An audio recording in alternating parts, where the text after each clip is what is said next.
It's May, things are heating up, and I thought we should kick it old school with some vintage martial arts movies.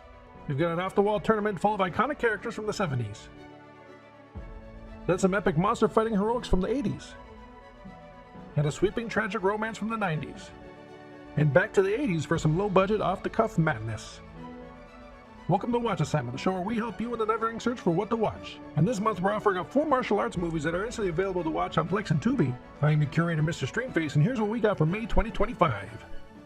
Back in the day, there was small joy found in flipping through cable TV at 2 a.m. and stumbling onto some wild martial arts movie with stunning visuals that kept you enthralled even if you had no clue what was going on. And tracking these movies down was a quest of its own. Maybe a dusty video store had a bootleg DVD or a torrent group had a secret cache. Movies like this were not only revered for the exciting stunts and storytelling, but also for the obscurity that they came from. But now, thanks to the amazing work of film preservationists, restorers, and researchers, these once hard-to-find classics are now at your fingertips on free streaming services. Sometimes cleaned up and restored, but sometimes still looking like you're watching an old cable channel. And with so many titles on Tubi and Plex, it can be a bit of a crapshoot finding the hidden gems. So I'll highlight 4 unique martial arts movies that I think you'll enjoy. Our first pick is the legendary Master of the Flying Guillotine from 1976, and directed by Jimmy Wang Yu. Now this film is technically a sequel that follows a one-armed boxer, but you should have no problem following along thanks to the opening setup. You see, the one-armed boxer was a revolutionary that killed 2 llamas in the first film, and that's provoked the ire of a blind llama who was the master of those 2 llamas and also the master of the fatal flying guillotine, which is basically a spiked head on a chain that he throws to decapitate his enemies. Now the master of the flying guillotine is seeking revenge, and he's going after anyone that has one arm.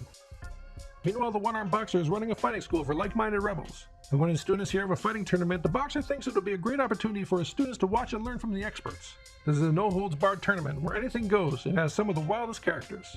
There's a guy who uses his hair like a whip. And most distinctively, there's a stretchy arm yogi that looks just like Dalzine from Street Fighter.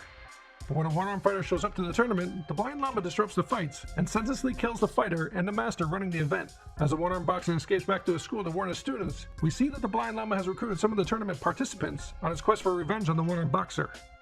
This movie is just filled to the brim with one jaw-dropping battle after another, and has been a big influence on pop culture. The flying guillotine is RZA's weapon of choice, as he told Vanity Fair, referencing it in his lyrics, while also sampling a song in this soundtrack for an Old Dirty Bastard track. And Quentin Tarantino himself is a huge fan, citing this as one of his favorite movies of all time.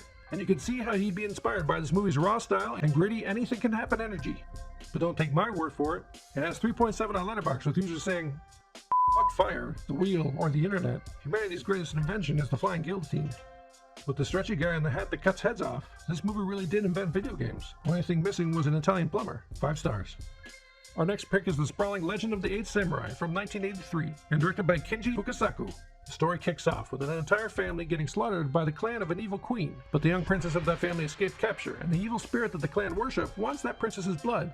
So now she's on the run for her life. Princess Shizu first runs into a vagrant warrior named Shinbei, played by a young Hiroyuki Sanada, who you might recognize recently from John Wick 4 and FX's Shogun. And in this movie he was just starting out, but was already stealing scenes with fierce moves and undeniable charisma. Shizu is then rescued by another warrior, Dosetsu, played by the one and only Sonny Chiba, who brings his legendary intensity and badass energy to the role. Dosetsu explains to Shizu that he is just one of 8 legendary warriors tied together by fate and a mystical prophecy involving glowing crystals to rise up to protect her and defeat the evil clan. Shinbei initially kidnaps Shinzu from Dosetsu for the reward, but the two seem to develop feelings for each other, and Shinbei soon joins the quest to protect Shinzu and win the princess's heart. One thing to note, while this movie is available on both Tubi and Plex, Tubi has the original English dub that's in poor quality and makes it feel like you're watching an old VHS tape, while Plex has the remastered version, but for me, there were no subtitles. Whichever way you watch, what makes this film stand out is its sheer epic scope of bringing 8 warriors together to battle demonic witches and giant snakes that culminates in an amazing finale at an evil castle. It's an adventure that's sure to entertain. But don't take my word for it. It has a 3.4 on Letterboxd, with users saying, "Oh wow, what a treat this is." Basically an 80s era Japanese take on the popular sword and sorcery genre of the time.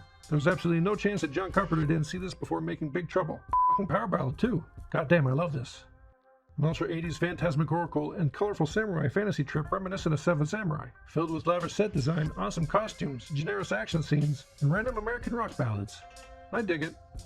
The next pick is the gothic masterpiece The Bride with White Hair from 1993 and directed by Ronnie Yu. We meet 2 star-crossed warriors. One is a noble swordsman of the Wu-Tang school, who's being trained to lead their army of warriors to battle against a twisted cult. The other is an orphan raised by wolves before being brought into the cult by the conjoined twin leaders, and becoming the fierce and unstoppable leader of their army. The two meet, and the swordsman is quite taken with the wolf lady and falls for her, while she is taken aback by the swordsman's reluctance to do battle, and soon falls for him. And as their romance grows, they try to free themselves from their warring clans. But their tale ends up taking a turn that echoes Romeo and Juliet. There's swords, sorcery, betrayal, and gorgeous visuals amid the stunning battles. And the titular bride with white hair, Lian Chang, is a tough yet tragic character that is iconic with her deadly flowing white hair and powerful presence. She was so impactful that she helped inspire Xena Warrior Princess, with that show's creators citing this movie as a big influence. And it's understandable given this movie's mix of wild wuxia wire fu with swirling gothic romance that leaves a heavy emotional gut punch. But don't take my word for it, it has 3.5 on Letterboxd with users saying, Shakespeare, undead and loving it. Lots of tilt angles, fast cuts, high-flying acrobatics, a wildly arresting adaptation of a classic myth, filled with plenty of cool heroine theatrics and a lovable villainous bride. Haven't seen much of Yu's output that isn't Bride of Chucky or Freddy vs. Jason, so I definitely want to now.